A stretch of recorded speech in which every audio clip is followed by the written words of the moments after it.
found a bloodthirsty giant centipede inside the psychiatric hospital. But I did not choose to escape with my family. Instead, I found a room with iron bars. I locked the door from the inside, letting my family be devoured by the giant centipede outside. And the reason I was so ruthless was because they deserved it. In my previous life, we encountered the giant centipede in an abandoned asylum. Just because my adopted sister said she feared I would slow everyone down, they left me behind to feed the centipede. But in the next second, I was reborn to the day our car broke down. The day my adopted sister suggested spending the night at the asylum, I immediately realized I had been reborn. I warned them right away. There was a bloodthirsty giant centipede inside. We could not go in. I even took out my phone to call the police. But my brother slapped the phone out of my hand. He then confiscated everyone's phones. After that, he dragged me toward the psychiatric hospital. I held my head and screamed in fear, telling him the centipede guarded that very door in my last life, begging him not to go in. But he thought I was lying. He decided to let me see for myself if the centipede was there. Then he strode straight to the entrance. Nothing happened. Seeing that everyone grew bolder, they walked in one after another, and my brother dragged me in by my collar. As soon as we entered the gate closed by itself, I realized everything was repeating exactly as before.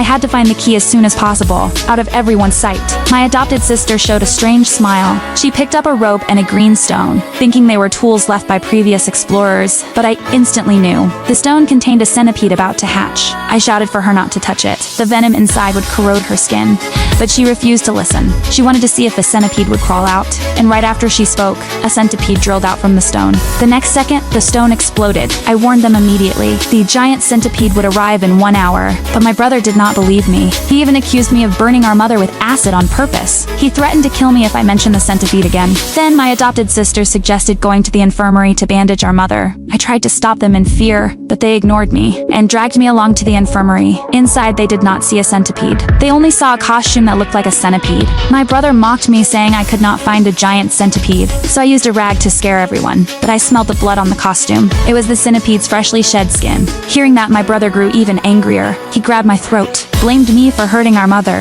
and for causing panic. He threatened that, if a centipede really showed up, he would throw me out first. But before he finished speaking, a swarm of small centipedes rushed into the infirmary. My adopted sister even stepped on several. I warned her in terror. These were the centipede's children. Killing them would bring revenge. But my brother was still crazed. He smashed the small centipedes with a baseball bat. That moment killed my last hope for him. They wanted to die, but I had to survive. I remembered the key was in the room full of equipment, but I needed a safe place to hide first. So I followed the group upstairs. The hallways were covered in fresh blood. There were even half-eaten bodies. All warnings from the centipede. Only then, my adopted sister finally grew afraid, yet she still accused me of staging everything. She did not notice that our mother had already been snatched away by an invisible force. I knew time was running out.